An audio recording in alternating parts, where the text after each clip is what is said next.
Apa itu nation survival? Apa itu nation right? Apa itu nation interest? Bisakah kita membedakan ketiga hal itu tentang kebangsaan tersebut? Untuk mempertahankan hidup sebuah negara yang berdaulat utuh, maka kita setiap anak bangsa harus paham apa itu masalah kebangsaan. Kita mulai bahas dari nation interest. Apa yang dimaksud dengan nation interest? Nation interest adalah ke arah mana negara kita bergerak menuju.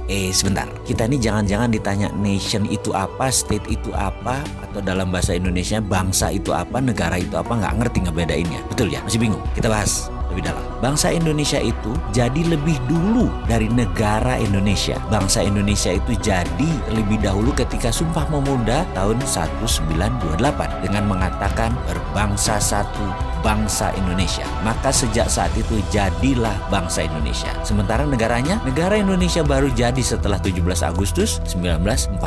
Baru ada yang namanya NKRI, baru ada negara atau state. Bangsa atau nation itu ada haknya, ada right-nya, dan ini yang harus ditegakkan. Bagaimana menegakkan nation interest? Dalam jangka panjang, kita ini harus memiliki sistem bernegara yang kuat. Kita ini harus memiliki sifat bangsa yang penuh dengan kompetensi. Salah satu pentingnya bernegara adalah kita memahami prinsip bernegara. Yang membedakan negara Indonesia dengan Singapura, yang membedakan Indonesia dengan Cina, yang membedakan Indonesia dengan Amerika adalah prinsip bernegara masing-masing. Ada value yang ditanam di setiap negara. Ada prinsip yang dianut di setiap negara. Misalnya Bill of Rights-nya Amerika, Liberté, Égalité, dan Fraternité-nya Perancis. Cina dengan BRI-nya, Belt Road Initiative. Indonesia dengan Five Principle atau Pancasilanya. Kita sekarang melihat negara yang sulit dikontrol karena populasinya 1,5 miliar manusia, yaitu bangsa Cina. Bagaimana bangsa Cina ini supaya mempunyai negara yang tetap utuh? Bukan main-main mengelola bangsa Cina ini. Negara Cina sangat serius mengurusi bangsa Cina. Juga demikian dengan Amerika. Ada 380 juta bangsa Amerika yang terdiri dari multi ras. Bukan suku loh,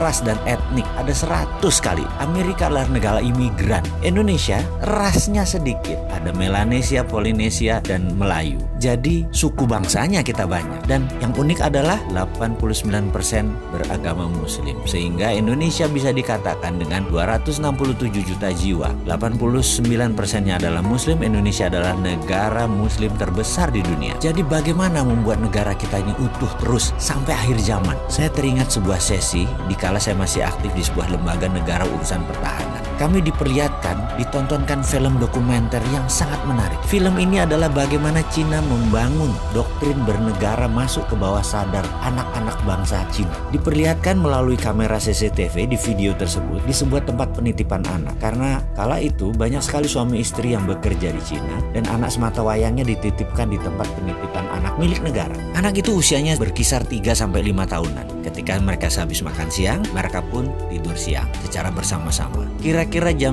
1-an kira-kira. Dan baru terlelap 15 menit lalu disetel lagu kebangsaan Cina. Ajaib, anak-anak itu bangun berdiri tegak sikap sempurna. Walaupun matanya tertutup, badannya doyong-doyong. Sampai lagu tersebut berakhir kira-kira 1,5 menitan. Lalu mereka melanjutkan tidur lagi. Dan ini bagi saya luar biasa sekali. Lalu ada di sesi lain. Mereka kan tinggal di rumah susun, yang apartemen itu. Dimana di sore hari banyak anak-anak lagi main basket, main bola, main tai chi, dan beragam aktivitas sore. Pada pagi dan siangnya, di tiang-tiang itu dipasang speaker toa banyak oleh sebuah tim. Ketika puncak kegiatan mereka kira-kira jam 5 sore, kembali diperdengarkan lagu kebangsaan Cina. Apa yang dilakukan? Anak-anak tadi yang lagi lari, lagi bergerak, tahu-tahu anak-anak itu semuanya diam, berdiri dengan sikap sempurna ketika lagu kebangsaan Cina tadi diperdengarkan. Mereka diam sampai lagu tersebut habis, selesai dinyanyikan. Dan mereka hanya diam saja di posisi masing-masing. Kalau lagi ke timur yang ngadep timur, lagi barat yang ngadep ke barat gitu ya. Dan ketika lagu selesai, mereka berhamburan kembali beraktivitas. Jadi apa yang kita bisa ambil dari pelajaran bernegara Cina kali ini? Ada baiknya ke depan lagu Indonesia Raya yang dinyanyikan adalah stansa 2 atau 3 stansa sekaligus. Lalu setiap anak bangsa mendengar lagu Indonesia Raya dinyanyikan, berdiri sikap sempurna, tidak goyang, tegak gagah sampai lagu itu selesai. Inilah strategi survival of the nation. Keberlangsungan kehidupan berbangsa dan bernegara adalah perjuangan jangka panjang. Membentuk karakter ini kita harus membangun dengan semangat yang gigih militan, yaitu diawali dengan sikap sempurna mendengarkan lagu Indonesia Raya.